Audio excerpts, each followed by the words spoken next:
Olá, eu sou o professor Ederson Félix e hoje vamos trabalhar com o direito civil, falando um pouco sobre a personalidade jurídica. Isso mesmo. E o que vem a ser a personalidade jurídica?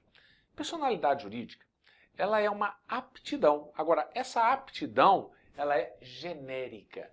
Genérica para titularizar direitos e contrair deveres na ordem civil. Então, aquele que é dotado de personalidade jurídica, ele é chamado de sujeito de direito. No Brasil, temos dois principais sujeitos de direito, que é a pessoa física e a pessoa jurídica. Então, nós temos essas duas espécies que nós vamos estudar mais tarde. Hoje nós vamos falar sobre a personalidade jurídica. E aí eu quero que você anote que a personalidade jurídica ela é um atributo, ou seja, uma qualidade inerente à pessoa. Quais pessoas? Pessoas físicas ou pessoas jurídicas. Só elas possuem personalidade jurídica. Animais não são pessoas. Por isso que os animais não possuem personalidade jurídica no Brasil. Eles são considerados bens móveis, conforme dispõe o artigo 82 do Código Civil, que diz: são móveis os bens suscetíveis de movimento próprio ou de remoção por força alheia, sem alteração da substância ou da destinação econômico-social. Isso é previsão do legislador. Falamos de personalidade jurídica. Temos que mencionar agora os entes que não têm personalidade jurídica e que são denominados de entes despersonalizados, como, por exemplo, a massa falida, a herança jacente, o espólio. E aí vem uma pergunta: se eles não têm personalidade jurídica, eles não podem ser acionados ou acionar alguém na justiça? Errado. Eles não têm personalidade jurídica, mas eles possuem o que é denominado de capacidade judiciária, e isso nós temos previsão lá no Código de Processo Civil, lá no artigo 75. Se você ainda não pegou o seu material, imprima ele no site e acompanhe a sua aula e aproveite para fazer a leitura comigo. Não se esqueça de anotar as coisas mais importantes, mais importantes para as revisões futuras. Vamos lá então no artigo 75. Serão representados em juízo, ativa e passivamente. Primeiro, a União, ela é representada por quem? Pela Advocacia Geral da União, diretamente ou mediante o órgão vinculado. Temos aí o Procurador Federal. 2. O Estado e o Distrito Federal por seus procuradores. Atenção, aqui não fala que é o governador. Então é pelo procurador estadual ou distrital. O município por seu prefeito, aqui o prefeito pode sim, ou procurador do município. Observe que o prefeito foi incluído. 4. A autarquia e a fundação de direito público por quem a lei do ente federado designar. 5. A massa falida pelo administrador judicial. 6. A herança jacente ou vacante por seu curador. Ocorre, gente, herança jacente quando alguém falece, não deixando testamento, nem cônjuge sobrevivente e nem parente conhecido para sucedê-lo. E a herança vacante é aquela que foi declarada de ninguém. Como nenhum herdeiro comparece, ou compareceu para reclamar seus direitos, a herança será entregue ao poder público, ou seja, ao município ou ao Distrito Federal, se for lá no Distrito Federal. O espólio, o inciso 7, nós temos o espólio, vai ser representado pelo inventariante. E no inciso 8º, a pessoa jurídica por quem os respectivos atos constitutivos designarem ou não havendo essa designação por seus diretores. Estão percebendo Isso aí cai em prova, então você tem que memorizar. Olha o inciso 9. A sociedade e as associações irregulares, que não se encontram devidamente registradas, e outros entes organizados, né, sem a personalidade jurídica, eles serão representados pela pessoa a quem couber a administração dessas sociedades ou associações. A pessoa jurídica estrangeira vai ser representada pelo gerente, representante ou administrador de sua filial, agência ou sucursal aberta ou instalada no Brasil. Inciso 9, o condomínio. O condomínio existe uma polêmica, mas o condomínio ele é representado pelo administrador ou síndico. Não deixe de fazer as anotações para as revisões semanais e fazer os exercícios com os gabaritos comentados que estão disponibilizados no site, na plataforma. É tudo que você precisa fazer. Isso vai fazer com que você fixe a matéria. É de suma importância você responder às questões. Nós vamos falar agora sobre a capacidade judiciária. Anote aí, capacidade judiciária. Quando você fala que a pessoa tem capacidade judiciária, isso significa dizer que ela pode figurar no processo, isto é, ela pode fazer parte tanto do processo, tanto no polo ativo, quanto no polo passivo. E o primeiro enfoque é verificar se essa pessoa é uma pessoa natural ou física ou uma pessoa jurídica.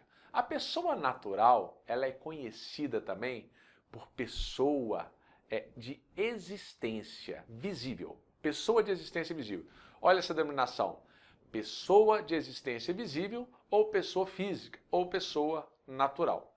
O que devemos entender por pessoa física é que a pessoa física ou natural ou de existência visível, ela é dotada de uma estrutura física e psicológica, que ela adquire com isso a personalidade jurídica. E ela, por exemplo, ela adquire a personalidade jurídica com o nascimento com vida, conforme dispõe o artigo 2º. Isto é, ser expulso do ventre materno e respirar.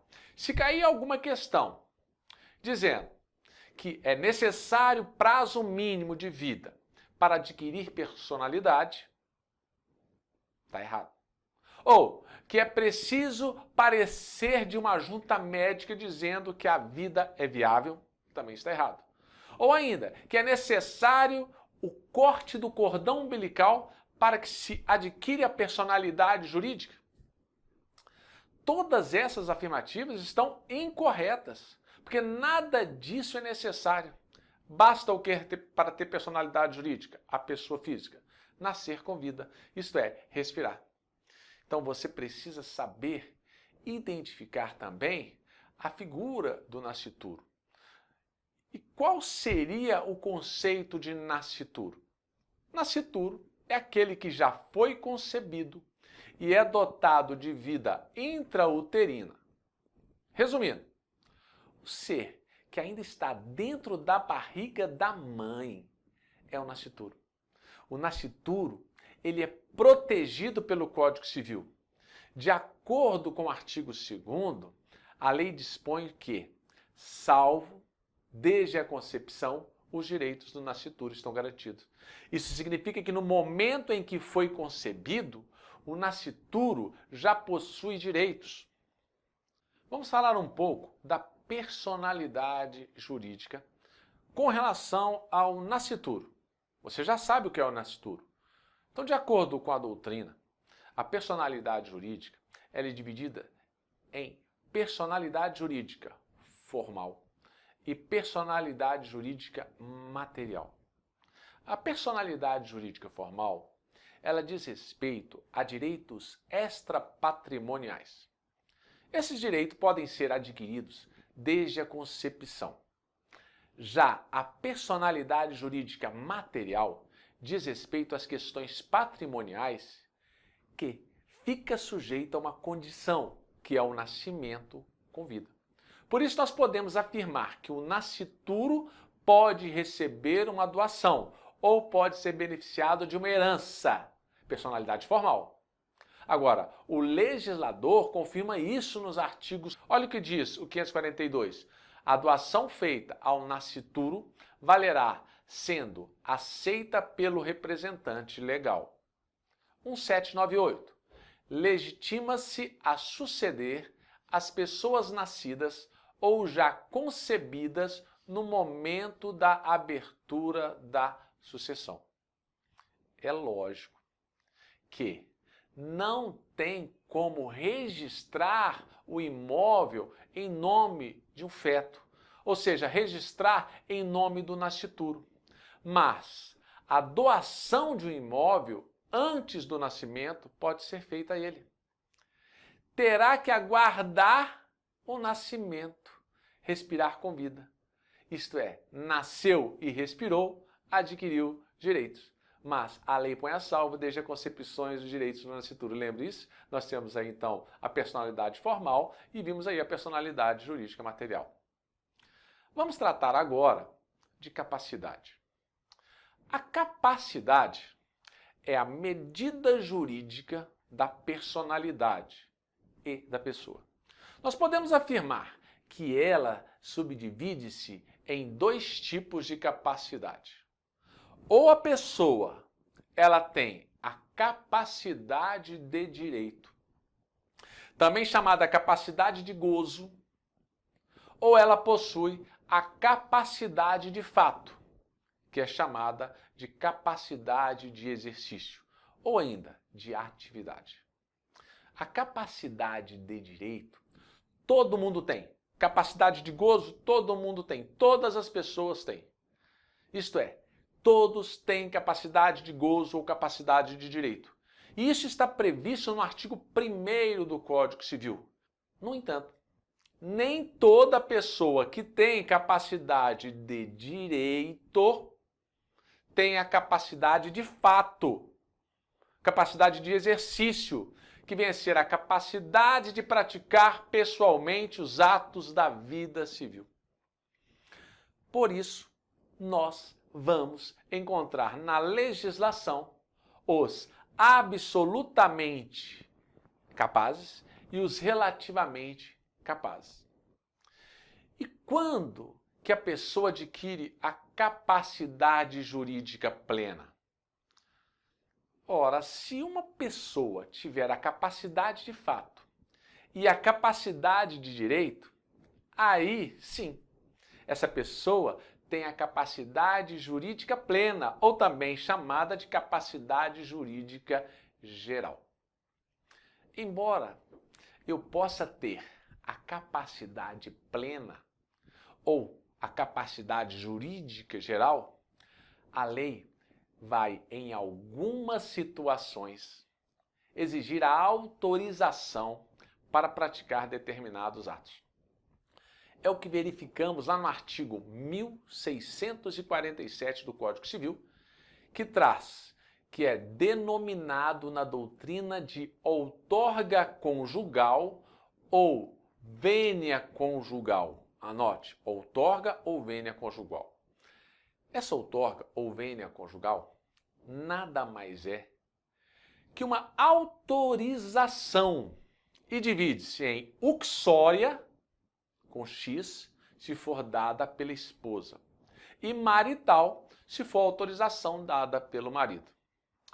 Por causa disso, você pode concluir que, com o casamento, mesmo que um dos cônjuges tenha capacidade jurídica geral ou capacidade plena para praticar os atos da vida civil, em determinadas circunstâncias, ele precisa da outorga conjugal e agora nós vamos verificar quais seriam as hipóteses e peço que você acompanhe no artigo 1647.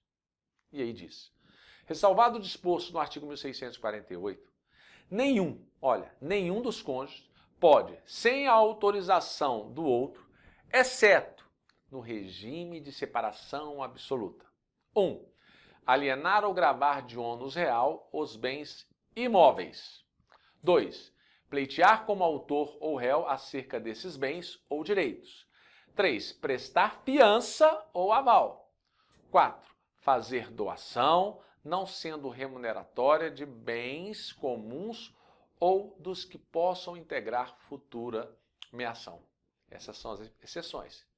Se você for casado e praticar um desses atos, regra geral, você vai precisar da vênia conjugal. E por que regra geral?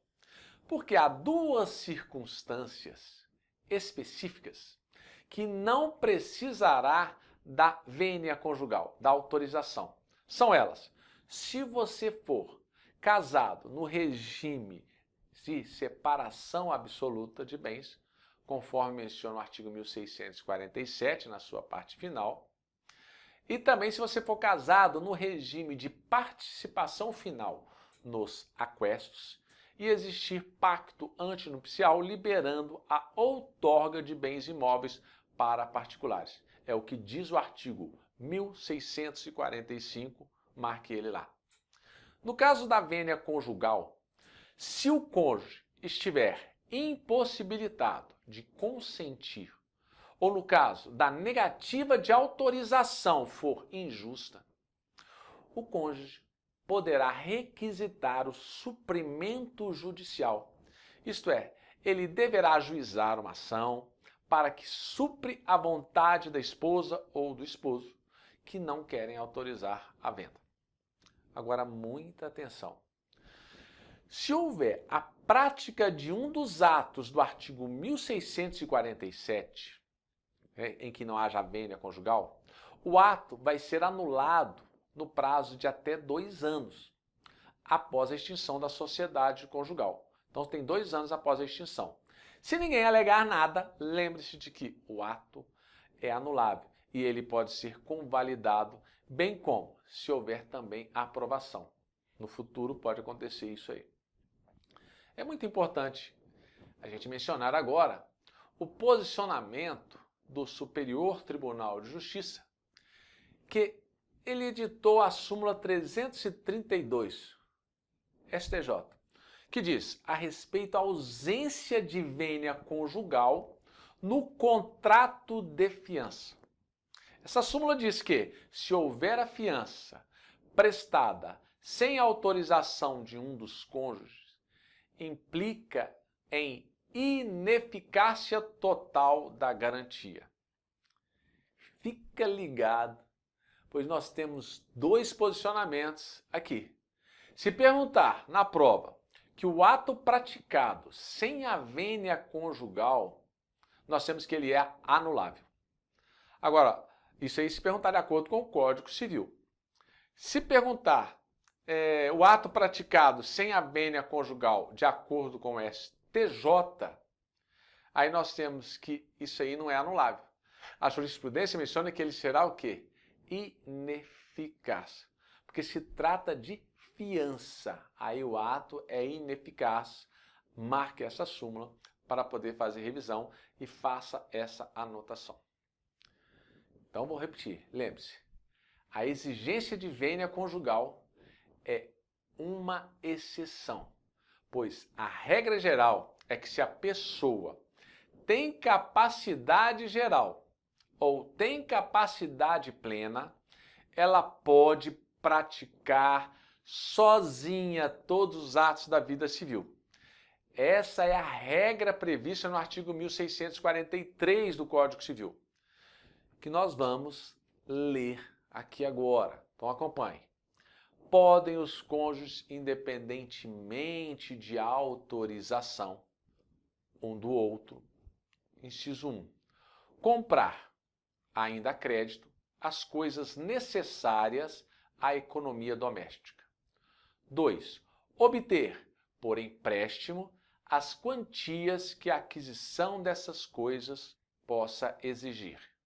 E se cair um exemplo na prova, dizendo, ou perguntando qual seria a responsabilidade dos cônjuges em casos de dívidas contraídas com base no artigo 1643. Por exemplo, O cônjuge comprou, fez compras domésticas para casa. Bom, nesse caso, o artigo 1644, ele responde que as dívidas contraídas com base no artigo 1643, essas dívidas geram a responsabilidade solidária, isso é, de ambos os cônjuges. Teremos aqui um caso de solidariedade legal prevista na lei. Lembra lá do artigo 265 do Código Civil, que diz que a solidariedade decorre da lei ou da vontade das partes? Pois é, aqui é um caso de solidariedade decorrente da lei. Na próxima aula, como o nosso tempo já está esgotado, nós daremos continuação a esse assunto. Não se esqueça de adquirir o nosso curso completo, pois só lá você vai encontrar todas as questões comentadas para que você possa exercitar para a sua prova. Espero que esteja gostando, faça um comentário e aguardamos até a próxima aula. Um grande abraço e até a próxima.